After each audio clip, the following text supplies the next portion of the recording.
बिस्मिल्लाहिर्रहमानिर्रहीम। बच्चे, chapter number 1 physics का उसका है जी सिस्टम इंटरनेशनल। इसको हम जो है वो डिफ़ाइन करते हैं। तो डेफिनेशन ये है कि बच्चे इसकी हिस्ट्री में 1960 के अंदर पेरिस के अंदर जो है वो 11th जो है वो कॉन्फ्रेंस हुई थी, जिसके अंदर जो है वहाँ से मुख्तलिफ़ किस्म की मेजरमेंट और वेट के ऊपर जो है कुछ रिकमेंडेशन की गई थी, जिसमें ये डिसाइड किया गया था कि आज के बाद दुनिया के अंदर जो मेजरमेंट का निज़ाम होगा वो एक जैसा होगा। इसको हम कहते हैं सिस्टम इंटरनेशनल। तो आपके पास SI सिस्टम भी इसको कहते हैं। डेफिनेशन करेंगे, the international committee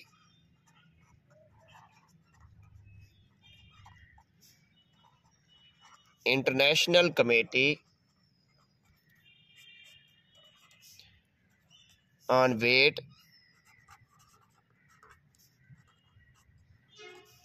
and measurements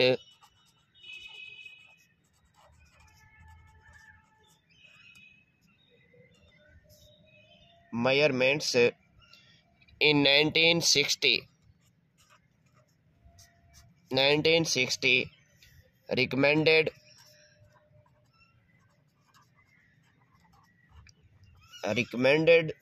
the use of a system consisted of 7 base units is called system international। दोबारा सुन लें, उर्दू में 1960 के अंदर पेरिस में 11वीं कॉन्फ्रेंस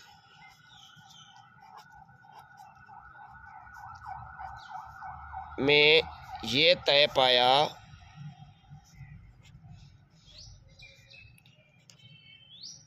कि अब से हमने पैमाइश का पूरी दुनिया में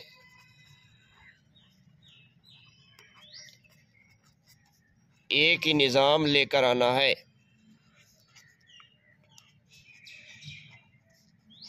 जिसे SI सिस्टम कहते हैं। इसमें 7 यूनिट हमारे इस्तेमाल हुए हैं। Number 1 length,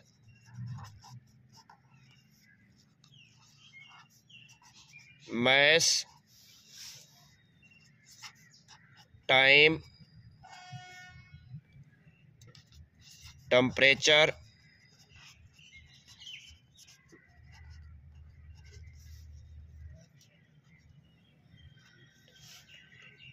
electric current,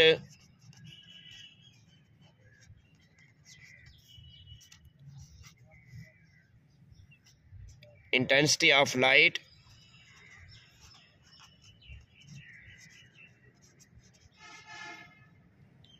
seven amount of substance,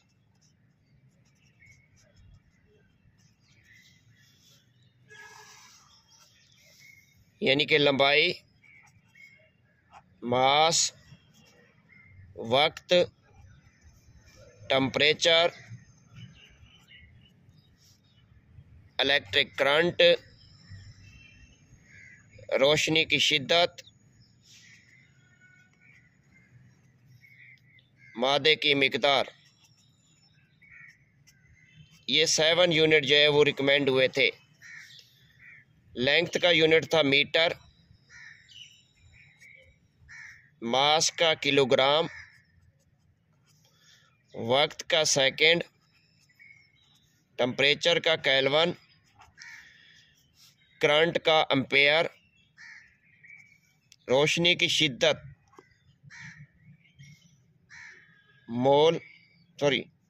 candela, मादे की मिकदार मोल। तो ये हमारे 7 यूनिट जो है वो इसके अंदर यूज़ हुए थे। These units are called basic. जो आपके पास बेस यूनिट्स होते हैं उसको हम कहते हैं बेस यूनिट्स। तो ये आपके पास जो 7 थे ये आपके पास बेस यूनिट्स जो है वो कहलाते हैं। The unit that is used for the base quantity is known as the base units. माखूज यूनिट्स, दूसरा है माखूज units, derived units. Definition, the unit that is used for derived quantity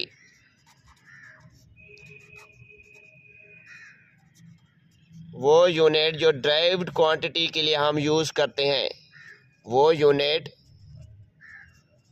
जो कि माखूज मिकदारों के लिए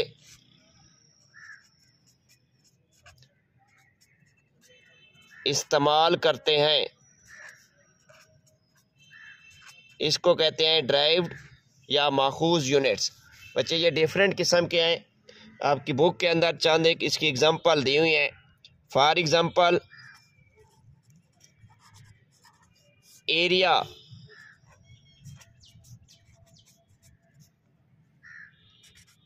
एरिया तो बच्चे देखें एरिया जो होता है ये होता है लंबाई ज़रब चौड़ाई, लेंथ मल्टीपल विड्थ या L क्रॉस L।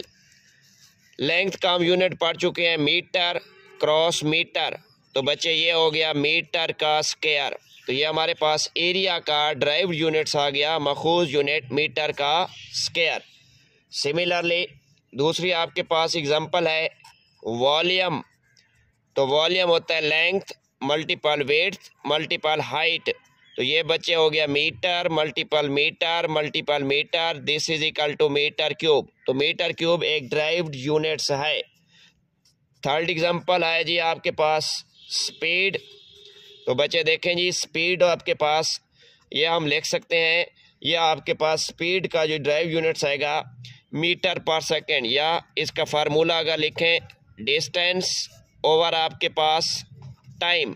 डिस्टेंस का यूनिट यानी लेंथ है तो लेंथ का यूनिट होगा मीटर और टाइम का यूनिट सेकेंड, तो हम डाल सकते हैं मीटर पर सेकेंड ms-1। ये आपके पास हो गया जी इसका स्पीड का यूनिट।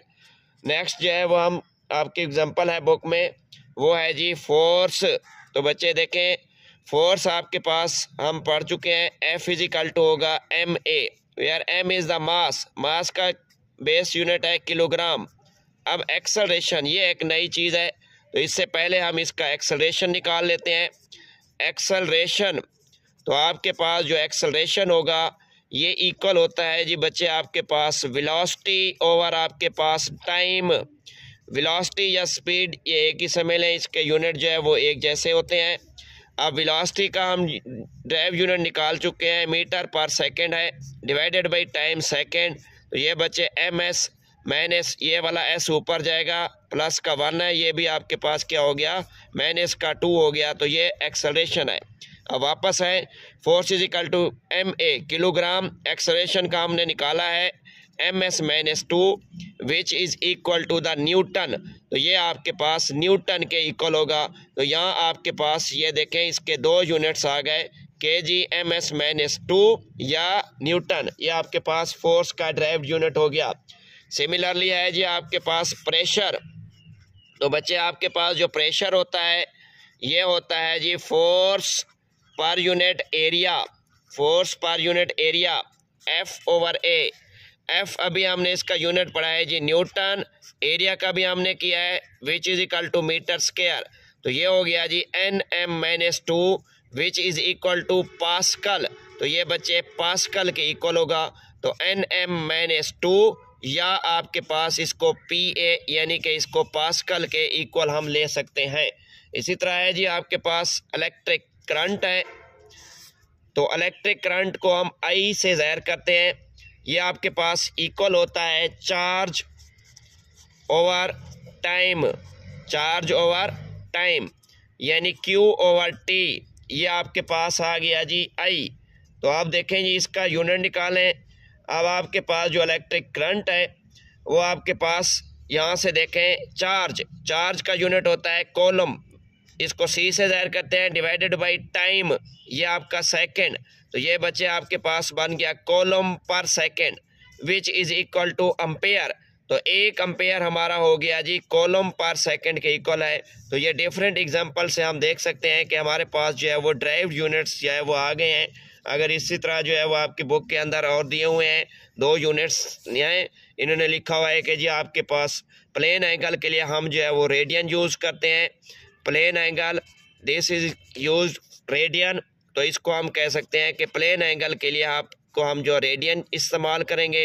जबकि आपके पास जो सॉलिड एंगल होगा ये आपके पास इसके लिए हम यूज़ करेंगे टी रेडियन। तो ये एक अलग से आपके पास MCQs हो गई, यानी कि प्लेन एंगल के लिए हमारे पास कौन सा यूनिट्स यूज़ करेंगे, वो रेडियन यूज़ करेंगे। जबकि सॉलिड एंगल के लिए हम क्या यूज़ करेंगे, टी रेडियन यूज़ करेंगे।